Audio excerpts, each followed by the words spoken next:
Buddha.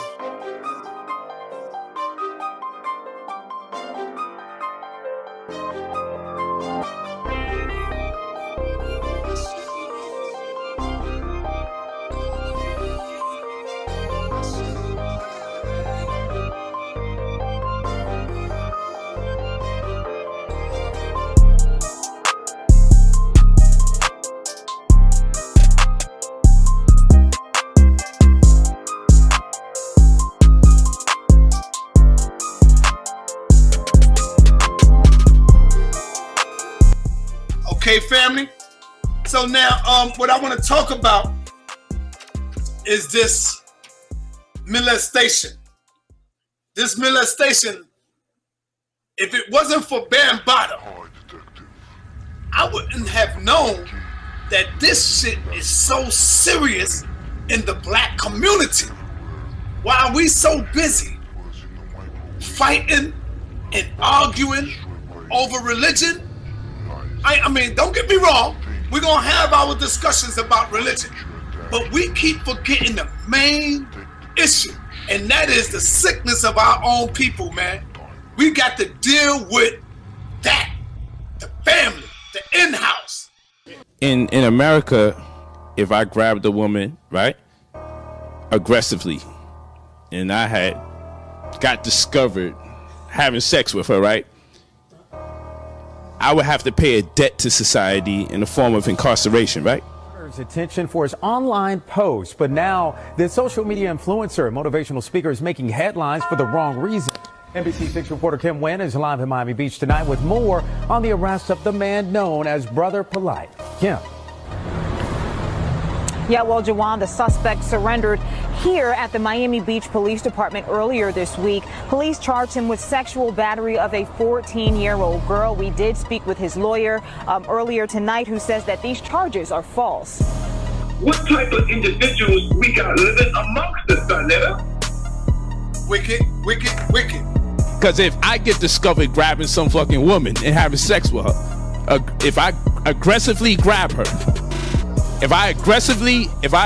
because we could say the woman is implicit in the act, right? We got to deal with this in-house, because if we don't, fam, this shit is gonna bite us on the ass. It's gonna come back and bite us on the ass, family.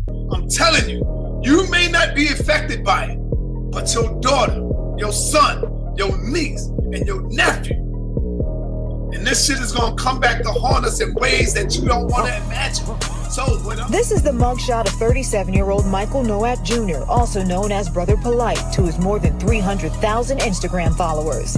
And I see a lot of people are running from this fucking topic. A lot of people are running from this issue. My main people not even dealing with this issue. This is the mugshot of 37-year-old Michael Noat Jr., also known as Brother Polight, to his more than 300,000 Instagram followers. Miami Beach police arrested Noat this week for alleged sexual battery of a 14-year-old girl. Men become adults at age 13, and women become adults at age 12.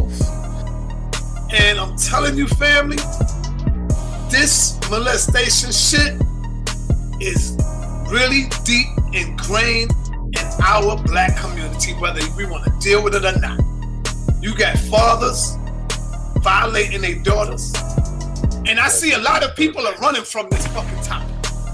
A lot of people are running from this issue. My main people not even dealing with this issue. Miami Beach police arrested Noat this week for alleged sexual battery of a 14-year-old girl in a hotel room in February. Police say the alleged victim was the daughter of a woman he was romantically linked to. You got fathers violating their daughters. I feel that this is a subjective undertaking, and all I merely wanted to know if it was legal. And we're gonna have to deal with this shit. We can put all this religious debate shit on hold for a minute. Defense attorney David Terrace says his client is innocent. Once the evidence is produced, that he is going to be exonerated. So yeah, not guilty, nothing else. I'm gonna put together a conference, a free conference, of course, free. And I wanna have some psychiatrists in the building, and we want to deal with this molestation shit in the black community. And we want to bring the people out, and it's going to be free. Y'all ain't got to worry about it. I'm going to pay for the venue. I want to pack the fucking house with the people, and it's going to be free. Remember, that's the key word. It's going to be free for you, but not for me. According to the police report, Nowak, a motivational speaker and author who lives in LA, asked the woman if he could take her daughter to an after party at a club in Miami. You're gonna have people getting fucked after the club. The report states Nowak took the teen to his hotel after seeing that the club was closed. Police say the suspect gave the teen alcohol and started dancing and touching the teen inappropriately. She has been molested. She was raped by a member in her family. So at that point, sister, he raped you. Groping her breast, inner thighs, and buttocks.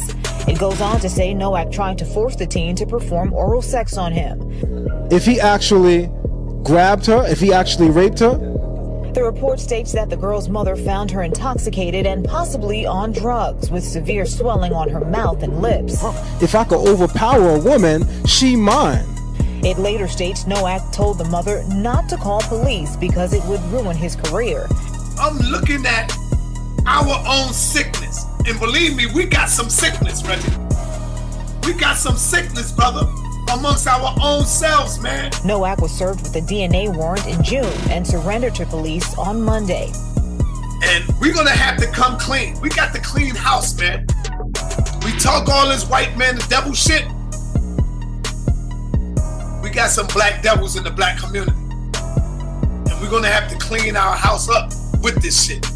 That's real talk. And we're gonna have to come clean. We got the clean house, man. We talk all this white man, the devil shit.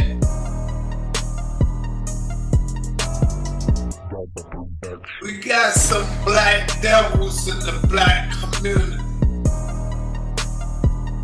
And we're gonna have to clean our house up with this shit.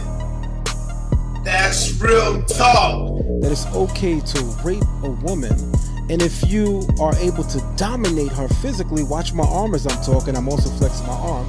If you're able to dominate her physically, then she's yours, regardless of whether or not she wants to be yours. So family, I'm gonna keep my fucking foot on the neck of this topic right here because... So you see, I ain't got no debate in me. I just got questions because this thing sounds so deep, I'm ready to live my life by it. This is the mugshot of 37-year-old Michael Nowak Jr., also known as Brother Polight, to his more than 300,000 Instagram followers.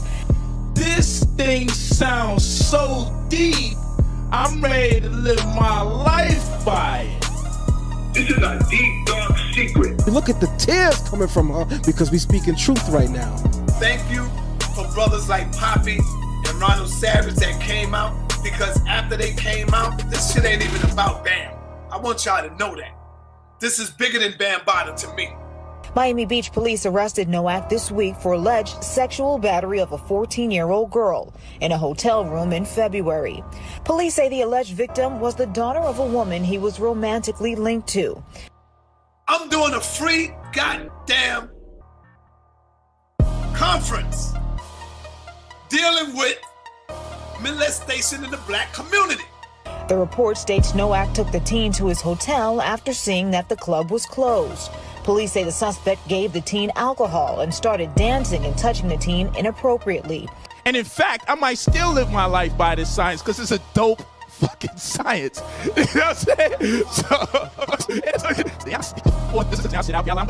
saying?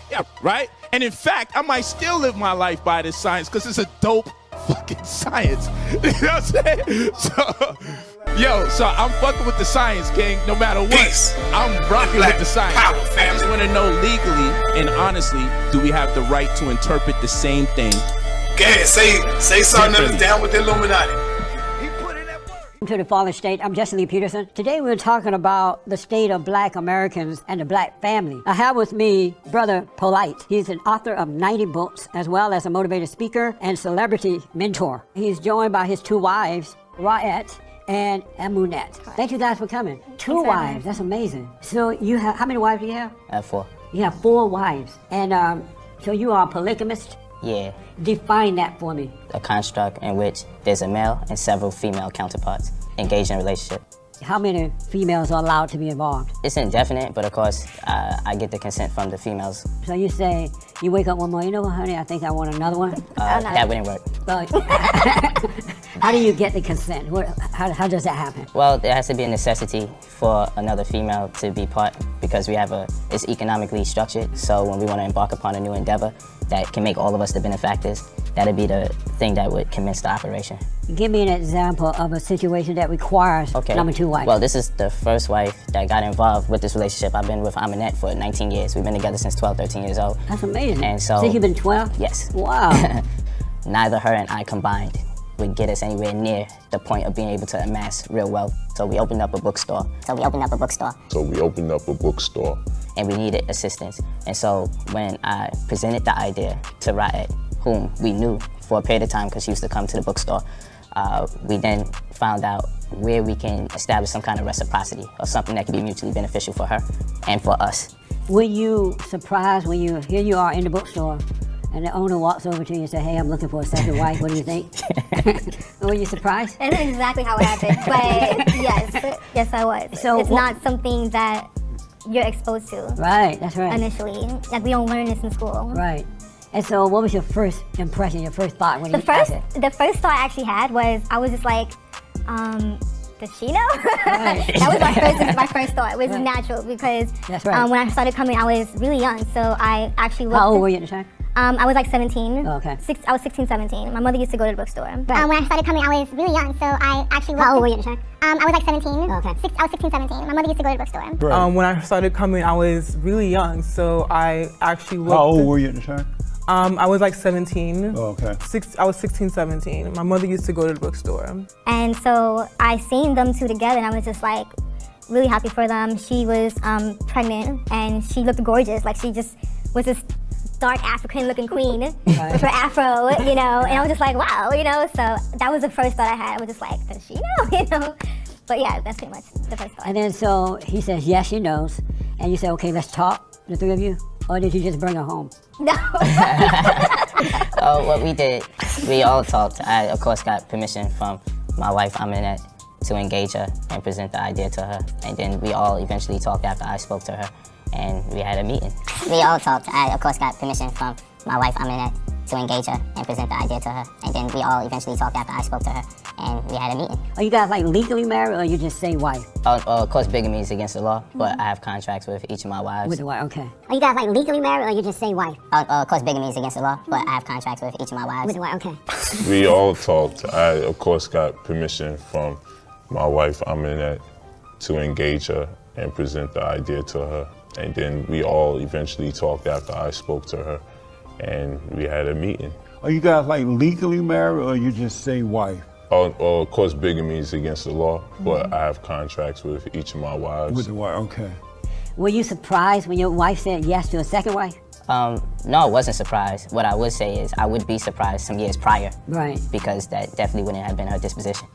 So you meet her, and then what happened in your mind? You're like, this is a good one to be with? Well, actually, yes, because like they mentioned, she has been coming around to the bookstore for years before we even consider her as a co-wife.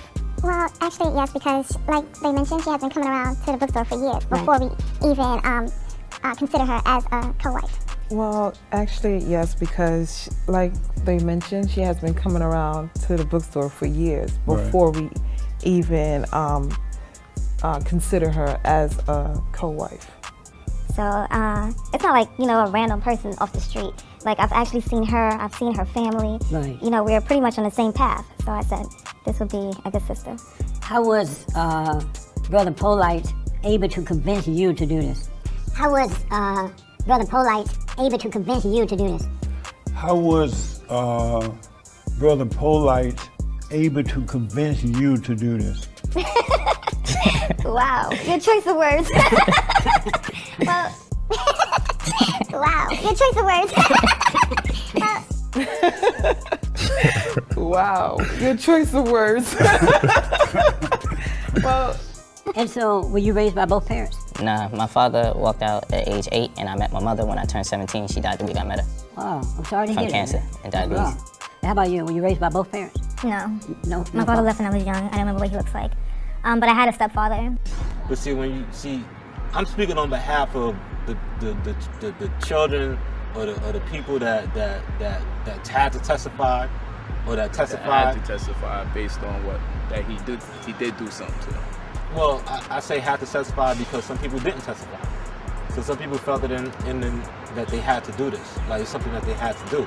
For me, it felt like it was something that I had to do because one, like I told you, both my sisters went through the same thing I went through.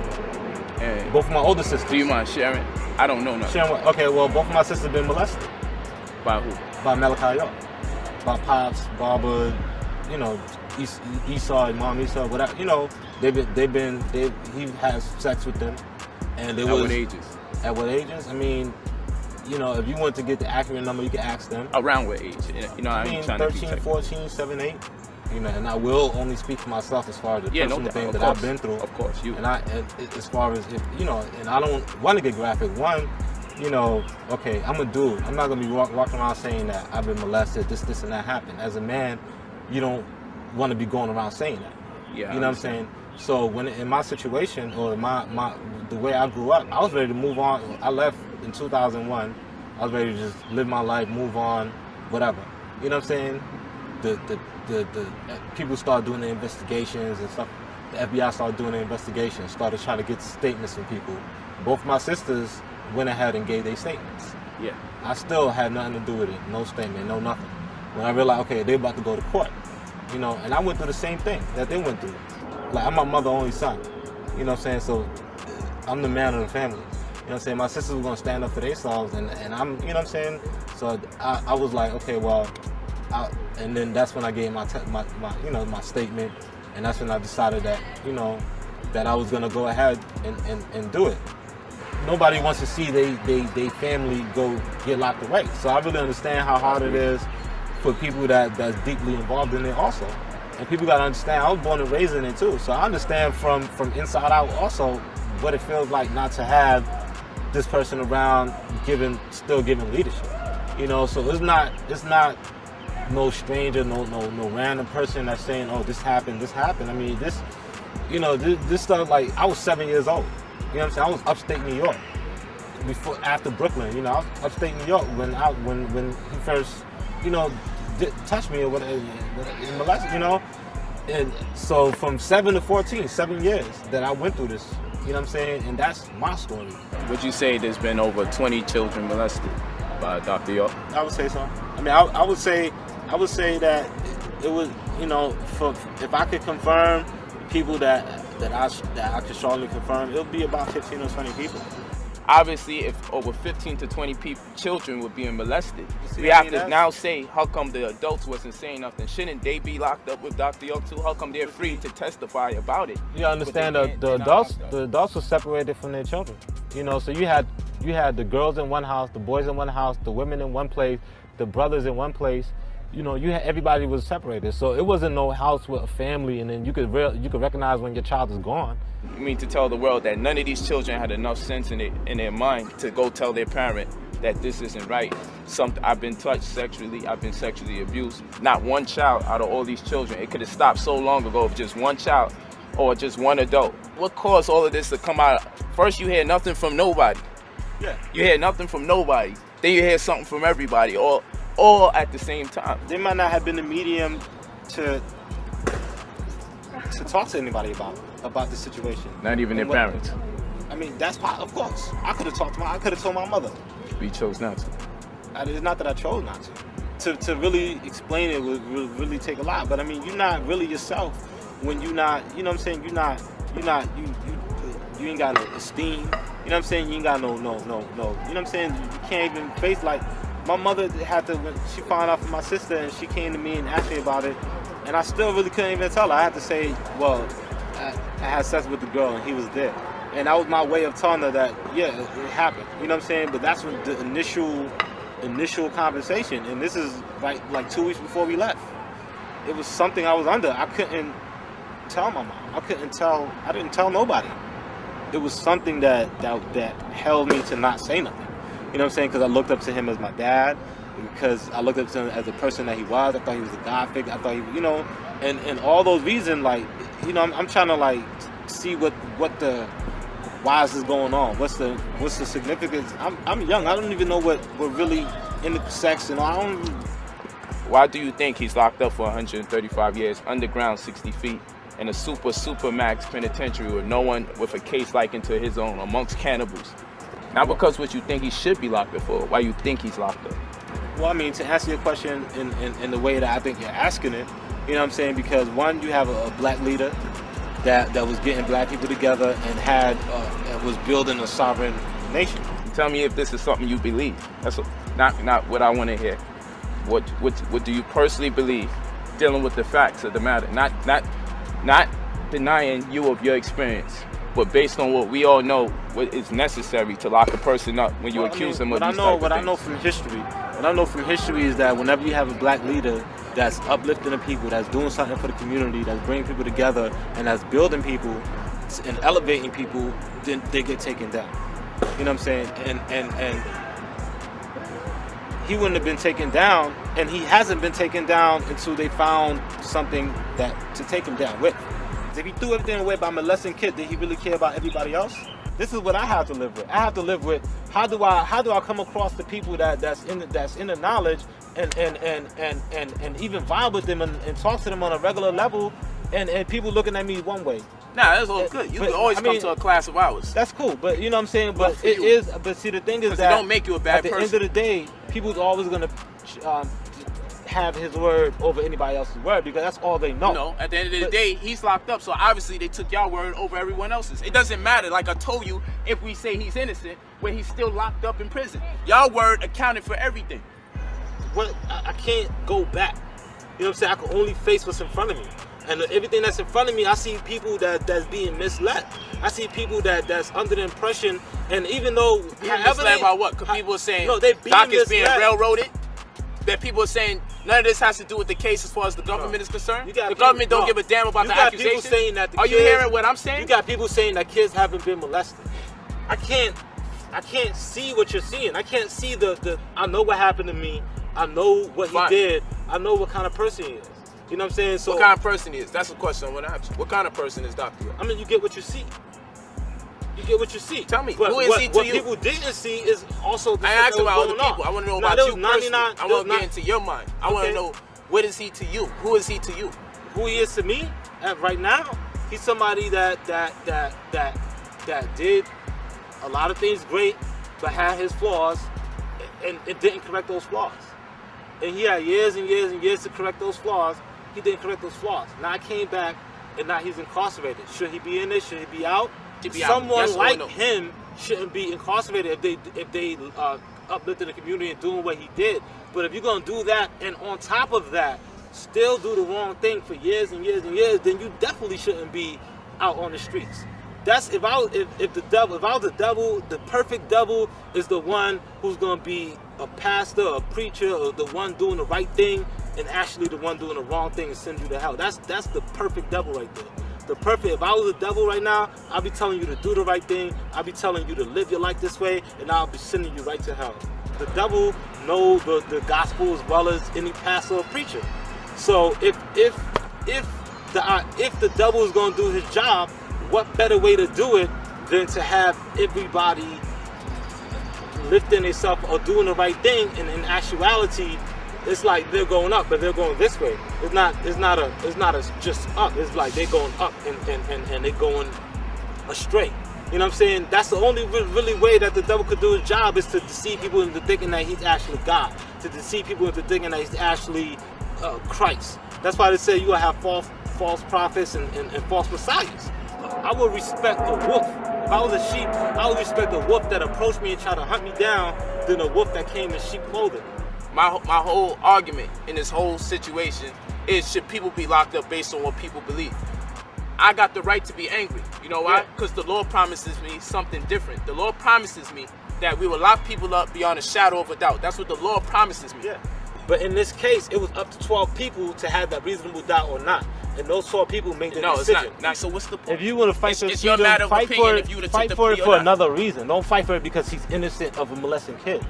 Let's say he molested 1,000 children. Factually. Okay. Genetic evidence and everything. Things that we don't deny. Scientifically, we say, wow, okay, true. If someone was to ask me, would you still worship him as your Most High, acknowledge him as your Most High God? I would have to. Let's say he molested 1,000 children.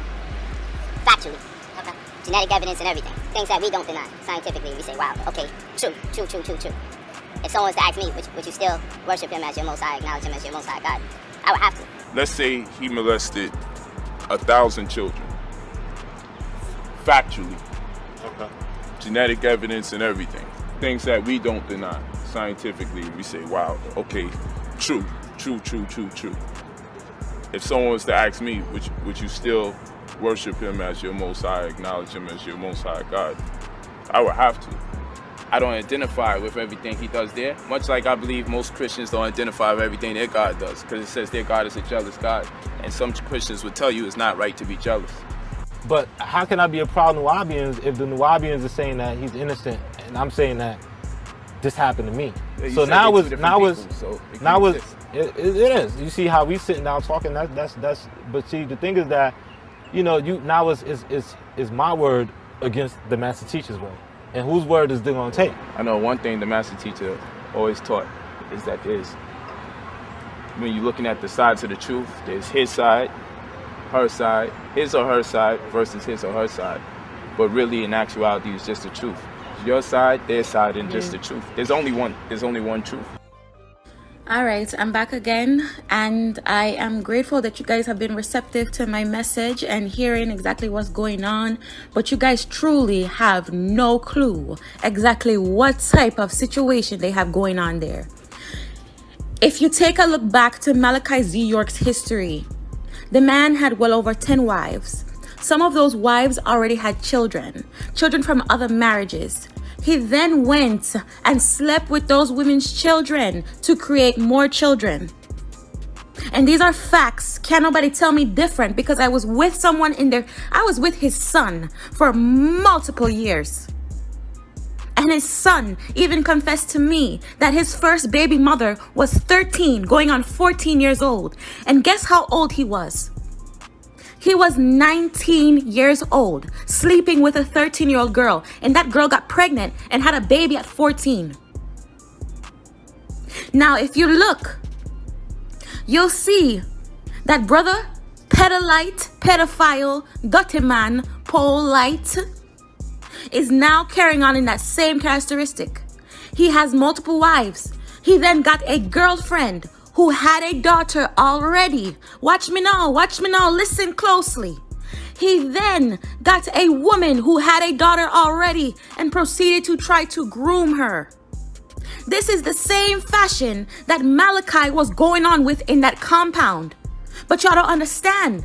People only think that the only Prince York was Jacob. That is wrong. That man has well over 200 kids, and those children witnessed the same thing. That man found women with children, made them feel comfortable, made them feel comfortable. And then he began to groom those girls as soon as they got a period.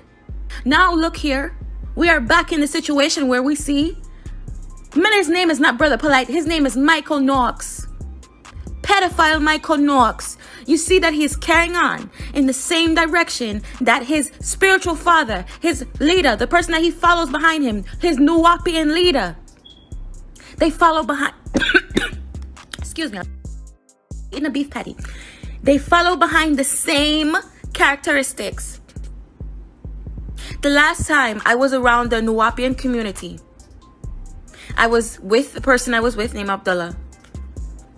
And there was a gathering at his sister's house. And in that gathering, I witnessed one of the cousins who just turned 15 now. 15. In a room full of grown men. She came in with her breasts exposed as though she was a meal to be devoured.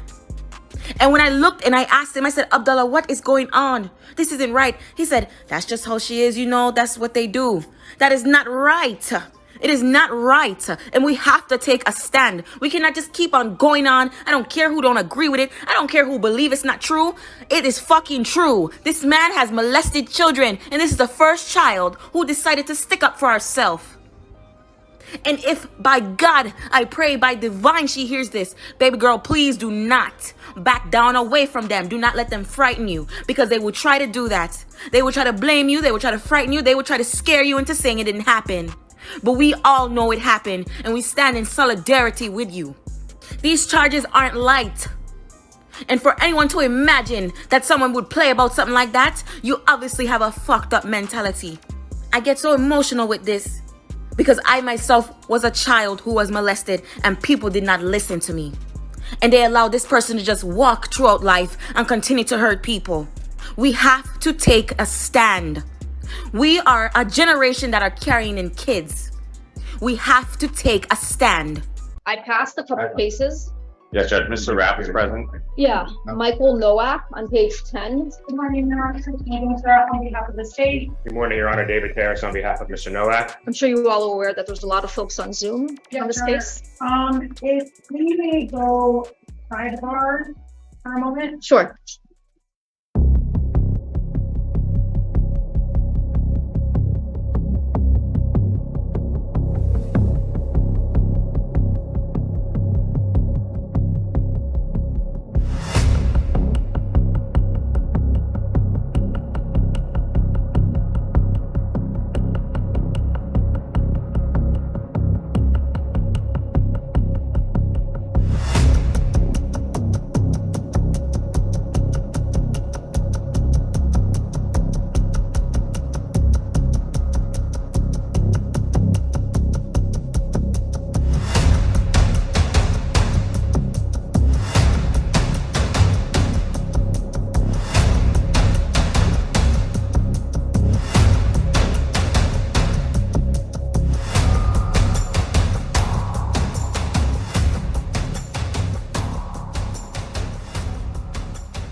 Your Honor. So I'll continue to pass on page 12, Mr. Pulfet, for the adjudication time served. Yes, sir. He's the last plea. He's the last case on calendar. But there is one thing that we need to address really quickly on Mr. Jackson, the case for which we just took a plea. What page was that one on? That was on The last page, sir. 17M. 17M. Yes. In reference to that, the state had filed an amended information. I wanted to just make clear that we had accepted appointment as the amended information. And then I forgot to ask if you waived any defects. Waived defects. Thank you. All right, so back on page 10, Mr. Nowak, it'll be reset for plea 9/6. Can we set it for 10 a.m.? Is that all right, or just? Yes, all right, 9/6 for 10 a.m. for plea. And then Mr. Terrace, you're going to take possession of Mr. Nowak's passport and then do a notice of compliance that you have it. Correct, Your Honor. All right, thank you all. Thank you. Thank you, Your Honor.